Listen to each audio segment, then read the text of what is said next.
Muy buenas a todos. Hace tiempo que no he hecho un YouTube en español y tuve la carga de hacerlo hoy, entonces ahí vamos. Solo para avisar, aquí en Florida, donde yo vivo, el, el asunto del virus está muy serio, especialmente entre los que no se vacunaron. Está afectando a muchas personas que yo conozco, algunos muy serios en el momento, y estamos en oración por ellos.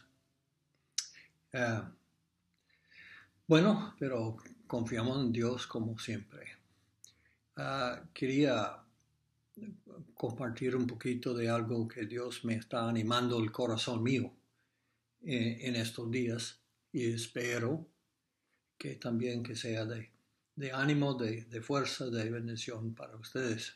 Y voy a comenzar con un versículo que me gusta muchísimo, siempre me ha gustado este versículo, y es en 1 de Pedro capítulo 1, y en el versículo 10 dice acerca de esta salvación: los profetas que profetizaron de la gracia que vendría a vosotros diligentemente inquirieron y indagaron, procurando saber qué persona o tiempo indicaba el Espíritu de Cristo dentro de ellos, al predecir los sufrimientos de Cristo, las glorias que seguirían.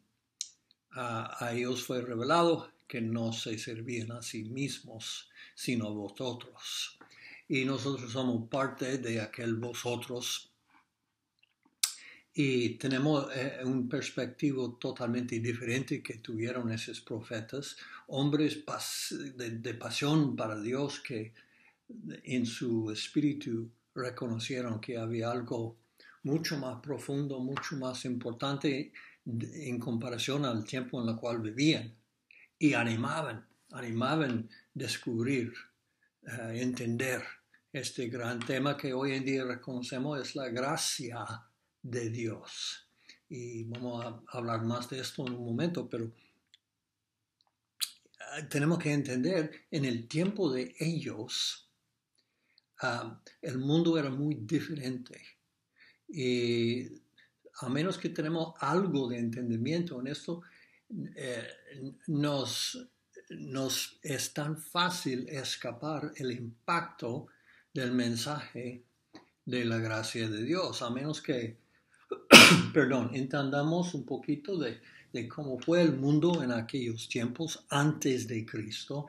No vamos a poder sentir el impacto grande del cual Pablo y Pedro y todos estaban hablando en este gran cosa. No conocieron esto. Entonces tenemos que hacer un esfuerzo pequeño para echar mano a la mentalidad que existía, por lo menos en el tiempo de Cristo, para entender cómo era la sociedad y el mundo, la cultura en aquel tiempo, para que entendamos mejor lo que esos apóstoles estaban escribiendo. Entonces, vamos a leer algunos escritos de Pablo y veremos las declaraciones básicas que él está haciendo, pero luego vamos a tratar de trasplantar estos versículos al tiempo de él, no a nuestro tiempo, porque en nuestro tiempo supuestamente entendemos la gracia de Dios, supuestamente estamos fluyendo y disfrutando esa gran gracia, supuestamente. Entonces, voy a estar leyendo en Efesios y capítulo 3. Y ese es un pasaje muy poderoso, y ha sido en un sentido, las piedras fundamentales del Evangelio y de las buenas nuevas Y si no lo entendemos bien, estamos perdiendo algo muy especial. En Efesios y capítulo 3, comenzando en el versículo 1, dice: por esta causa yo, Pablo, prisionero de Cristo Jesús, por amor de vosotros los gentiles, si en verdad habéis oído la dispensación, perdón un momentito aquí, ya, si has oído la dispensación de la gracia de Dios que me fue dado para vosotros. Versículo 3. Que por revelación me fue dado a conocer el misterio. ¿Recuerdas lo que dijo Pedro? Que estos profetas, hombres santos, en tiempos pasados buscaban un entendimiento que no tuvieron. Es decir, buscaban los misterios, estaban indagando en los misterios, tratando de entender. Y aquí Pablo habla de: fue dado a conocer el misterio, tal como antes os escribí brevemente, en vista de lo cual, leyendo, podréis comprender mi discernimiento, mi entendimiento del misterio de Cristo. Ahora, cuando Dios usa la palabra misterio, vamos a entender muy bien que cuando Dios esconde una cosa, nadie lo ve. Él es el que abre los ojos ciegos y enciegan a los ojos que ven. Él, si tiene un misterio, nadie lo va a conocer a menos que Él lo quiera. Entonces, habla claramente Pablo que hasta el tiempo en el cual él vivía, había un gran misterio que nadie entendió. Bueno, vamos a ver en un momento que había algunos que entendieron algo, pero es decir, el mundo en total no entendía, no tuvieron el concepto. Entonces, ¿de qué habla? ¿De qué habla? Tenemos que pensar en el concepto de las sociedades, las culturas que existían sobre lo que era divino, lo que era Dios, y en muchos lo que eran los dioses. Y siempre el tema de los dioses se puede decir en una sola palabra: poder, fuerza. ¿Sí? Dos palabras: poder y fuerza. Entonces, este era lo que comprobaba una entidad de ser un Dios: fuerza sobrenatural, poder sobrenatural, invencibles, aparte de totalmente separado de las habilidades y fuerzas humanas, algo sobrenatural. Los dioses, en toda cultura, tiene que ser una de las calidades, sino la calidad mayor de lo que consistía un Dios. Es el que tiene el poder. Y en el tiempo de Israel y así, las naciones se abrazaron sus dioses, el poder de Dios, esperando que este Dios les iba a proteger, les iba a bendecir, les iba a sobrecubrir para sus cosechas, sus familias, todo bienestar. Y apelaron a esos dioses para que los dioses movieron en su poder sobrenatural para abrir el camino y proteger el camino de los que servían a los dioses. Entonces, el tema siempre era: ¿cuál es el Dios más poderoso? Tenemos esta ilustración muy buena en 1 de Samuel, en los primeros capítulos, donde los israelitas sacaron el arca a la batalla y los filisteos lo capturaron, llevaron a su templo de Dagón, y poco a poco el arca iba destruyendo el ídolo de Dagón. Porque en esta historia tenemos tan claro el hecho que las gentes confiaron en su Dios para ser su fuerza, su protección, su gran guerrero. Y la idea era: la nación que tuvieron el mejor Dios ganaría. Y en este caso era muy claro que el Dios de los israelitas estaba más poderoso que el Dios de los filisteos. Pero esta era la mentalidad. Dios iguala poder. Y bueno, entonces, pero Pablo está hablando que durante todo este tiempo había un gran secreto, había un gran misterio sobre el Dios de Israel que nadie se entendía. Y nadie podía captarlo. Él mismo, el Dios mismo, durante ese tiempo bebía en una habitación 10 cubos por 10 cubos que se llama el lugar santísimo, que nadie podía ver. Era misterioso, era secreto.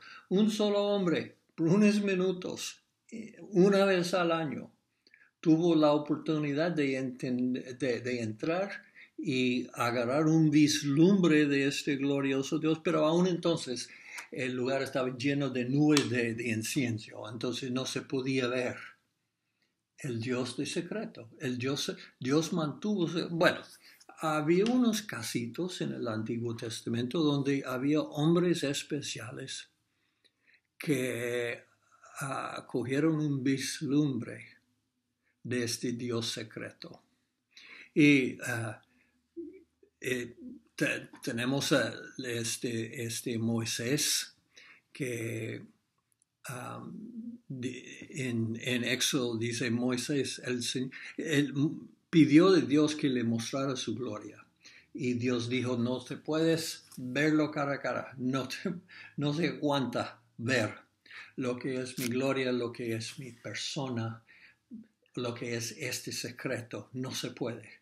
Pero te voy a dejar ver mi lado atrás. Es decir, agarrar la forma, entender algo, pero no verlo cara a cara.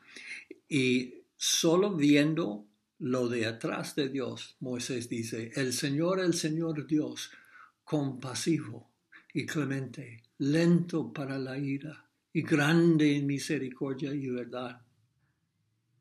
Ese no correla, ese no camina con un Dios de poder. Ningún romano iba a decir de Zeus, creo que Zeus, de que era un Dios compasivo y clemente. No. Todo tuvo que ver en términos de fuerza y guerra.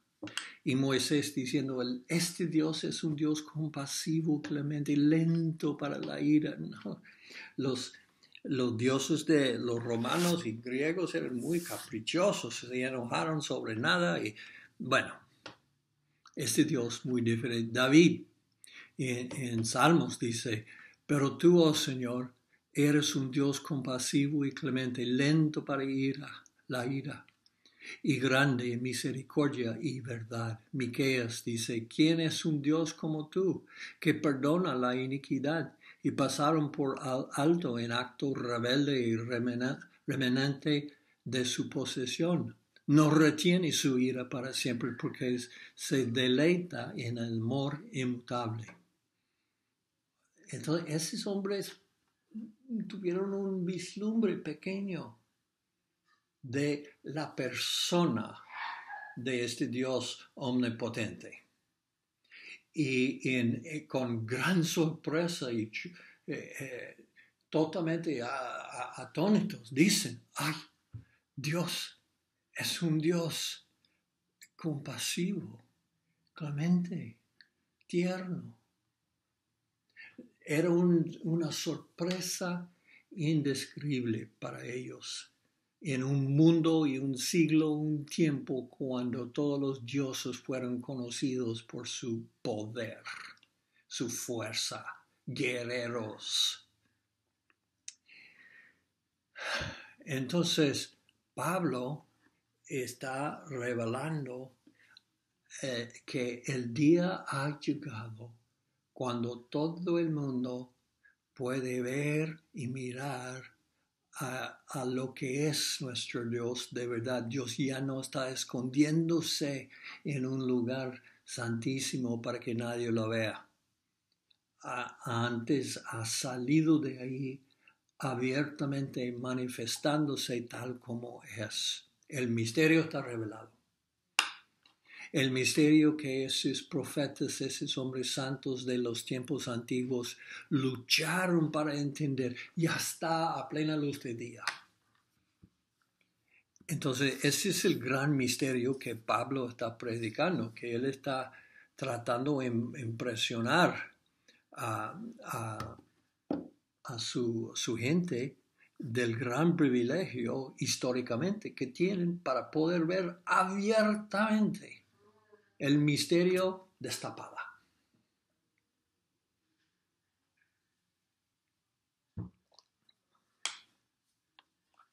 Entonces, leo otra vez Efesios 3:3. Que por revelación me fue dado a conocer el misterio, tal como antes os escribí brevemente, en vista de lo cual leyendo podréis comprender mi discernimiento del misterio de Cristo, ¿okay? Que Cristo es la cara de Dios, Cristo es el corazón de Dios, en que en otras generaciones no se dio a conocer a los hijos de los hombres, como ahora ha sido revelado a sus santos apóstoles y profetas por el Espíritu. Entonces, ese es el gran, y él está diciendo, hay un gran secreto, un gran misterio, y el gran misterio es que Dios está revelándose tal como es. Pero Pablo sigue desde ahí para decir, y en otras palabras, déjame leer Efesios 3:6, dice, a saber que los gentiles son coheredores y miembros del mismo cuerpo, participando igualmente de la promesa de Cristo Jesús mediante el Evangelio. Ahora, él está diciendo, no, el gran secreto es que los gentiles pueden ser uno ahora con la casa de Israel y echar mano a este Dios. Y este es, ciertamente es un milagro, pero en un sentido ese no fue el misterio. Para ellos, para los judíos, es un gran misterio que Dios permitiría.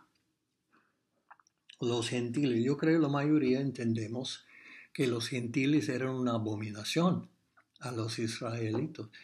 Racismo a lo máximo, de tal no tenemos ni una sombra hoy en día, como los judíos trataban y su opinión de los gentiles. Aborrecieron, eran menospreciados, rechazados al máximo, cosa inmundo. El odio que tuvieron era palpable y mucho más de lo que existe hoy en día en cualquier situación de racismo.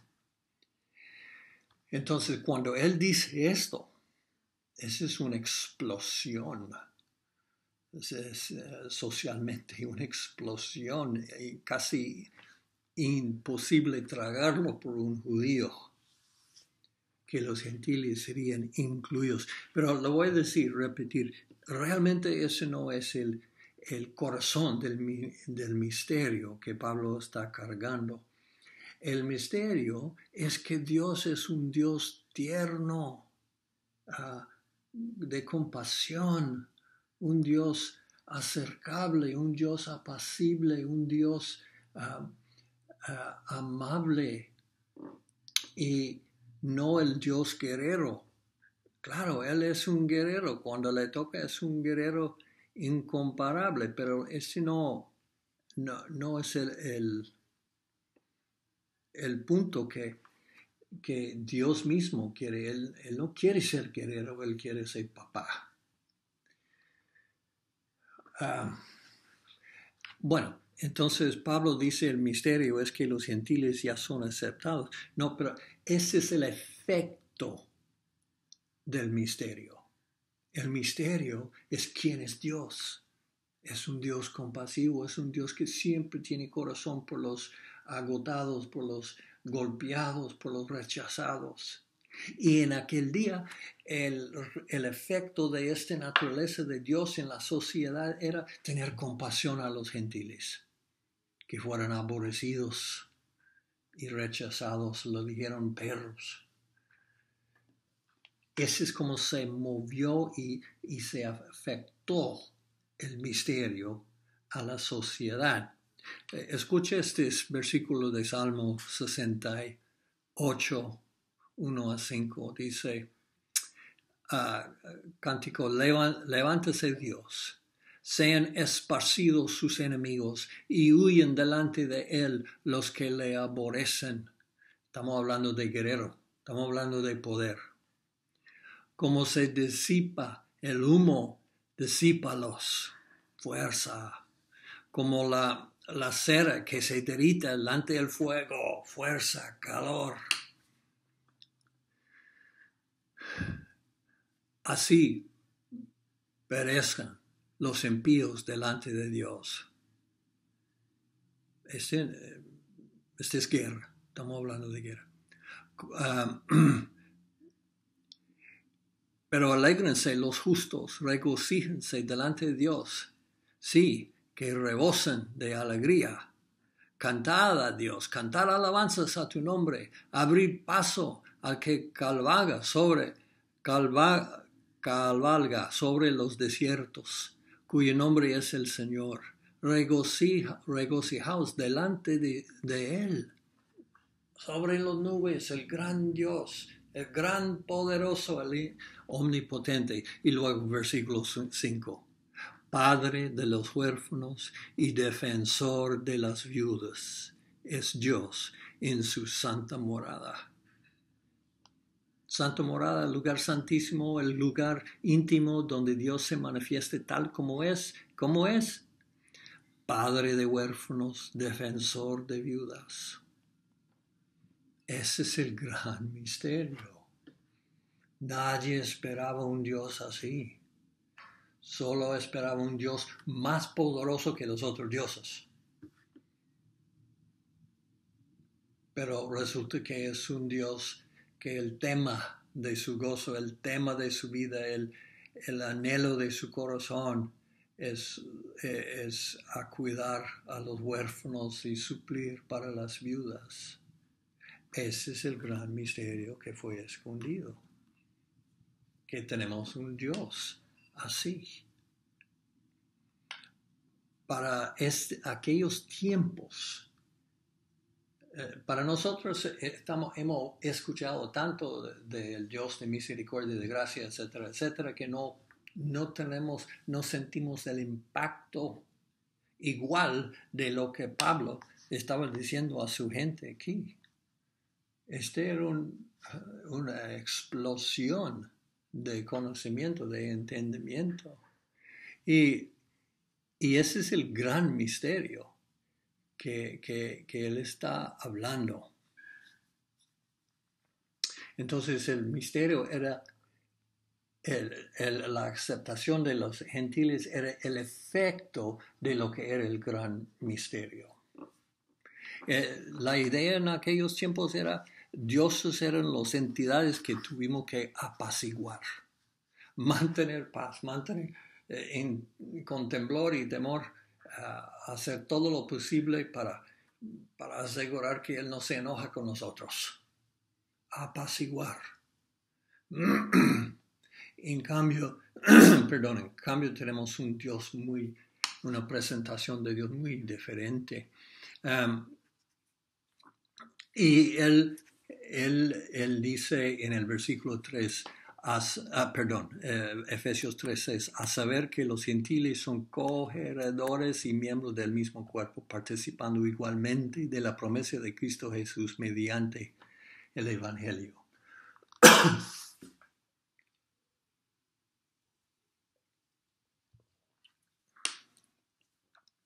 La palabra que se usa ahí, y van a usar en diferentes partes de este capítulo, es una palabra que hemos escuchado antes, es koinonia.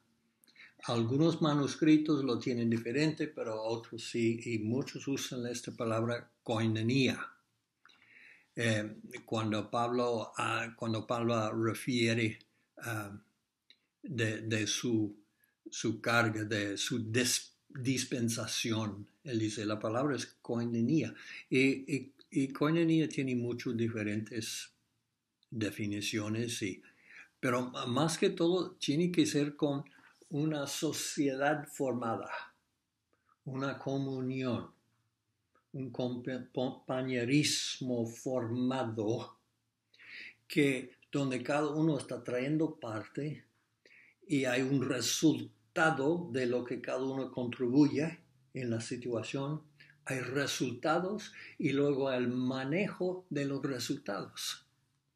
Entonces, si persona A forma una koinonia con persona B, por uno de los resultados de esta unión, de esta koinonia, es el producto C, el resultado C.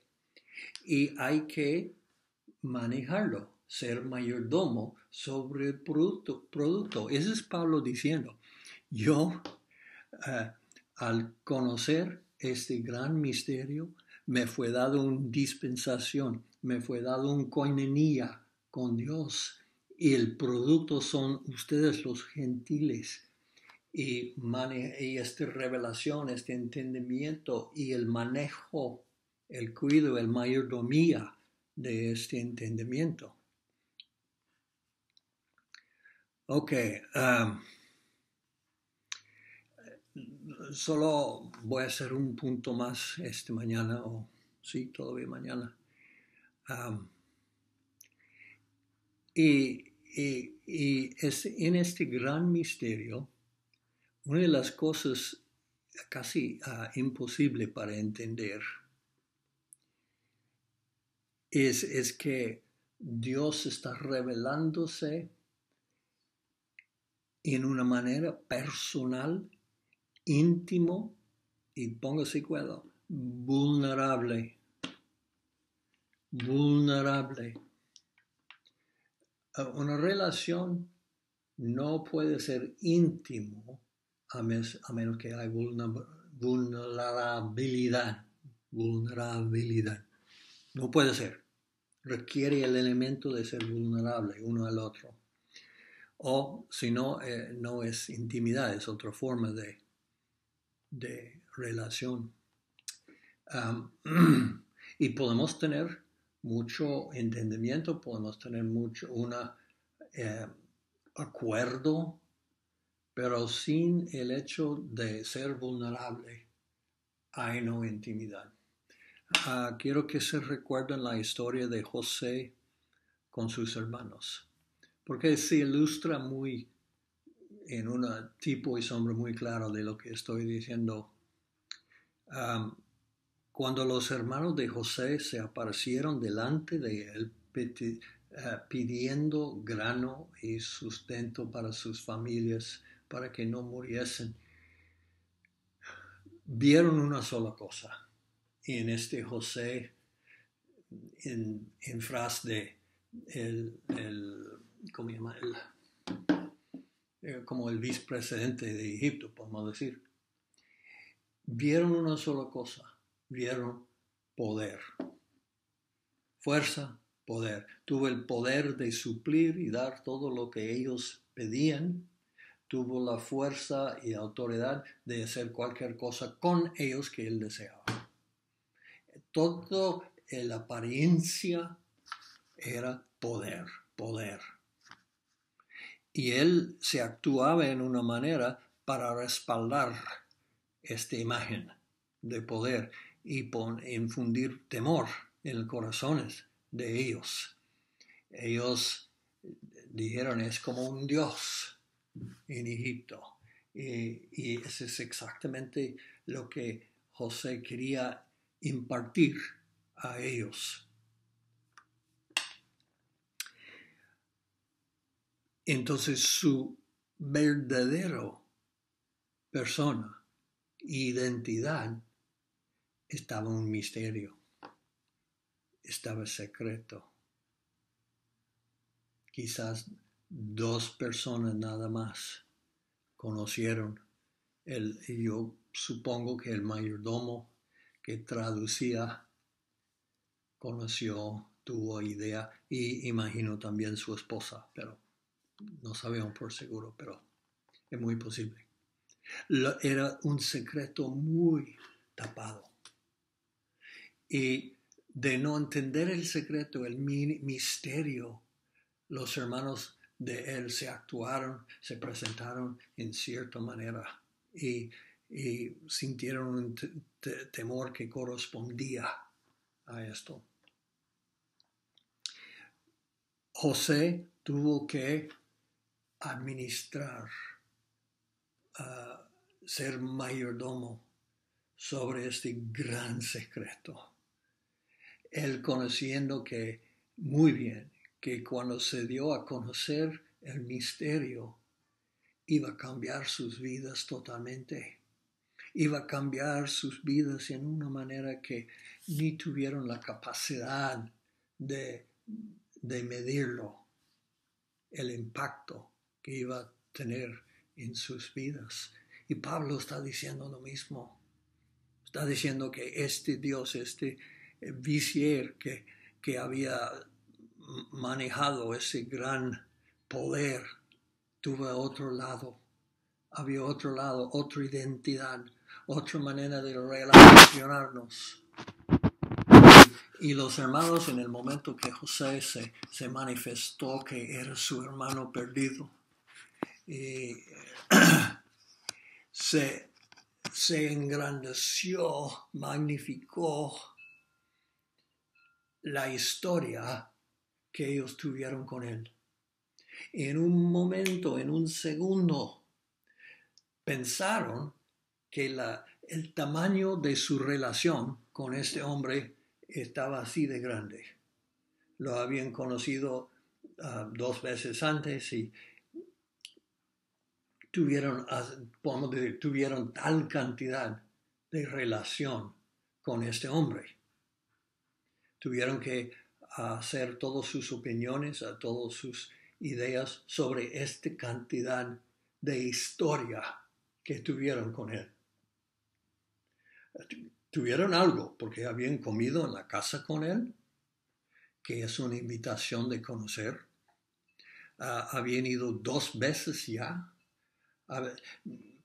Ellos quizás sintieron que tuvieron una historia más amplia que la mayoría de este gran poder. Pero en el momento que él dice, yo soy José, su hermano, se explotó su historia, se engrandeció para incluir toda su vida. Darse cuenta que este hombre era parte más, era integral a su vida en una manera que jamás podían imaginar. Los conoció desde pequeño. Su historia se fue de esto al universo en un sentido. Entonces, no sé de ustedes, pero la noche que yo conocí a Jesús, me di cuenta de una vez, inmediatamente, este Dios no ha venido a mi vida en este momento.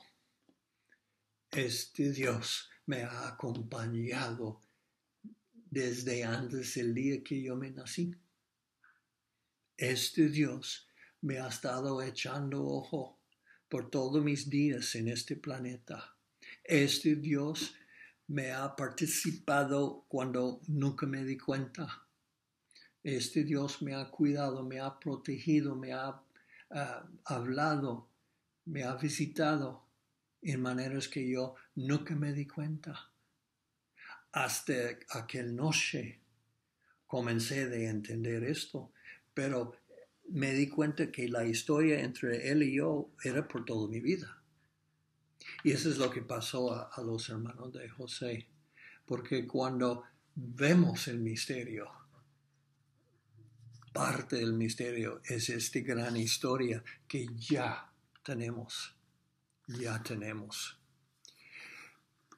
Pero José tuvo que hacerse vulnerable a ellos, dejar el disfraz, abrirse.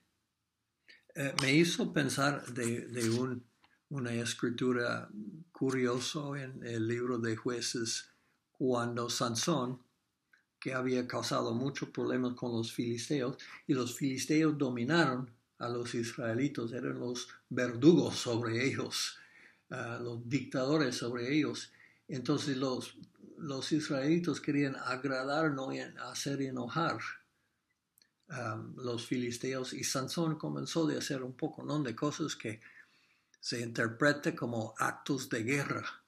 Y los israelitas, en confusión de qué hacer, en un momento decidieron lo mejor era entregar Sansón a los filisteos para que haya paz, apaciguar.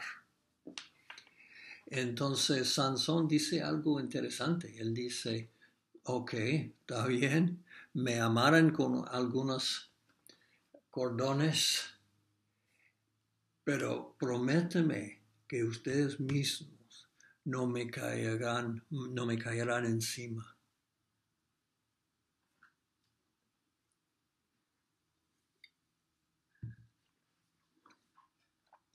Interesante, porque ese es el hombre que tuvo fuerzas increíbles y de romper unos cordones, unas sogas, algo así, no era nada.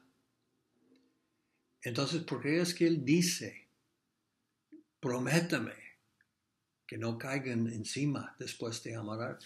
Obviamente, de atarse enfrente de sus hermanos, se alcanzó un nivel de vulnerabilidad que no existía entre él y los filisteos. Es decir, sus fuerzas para matar y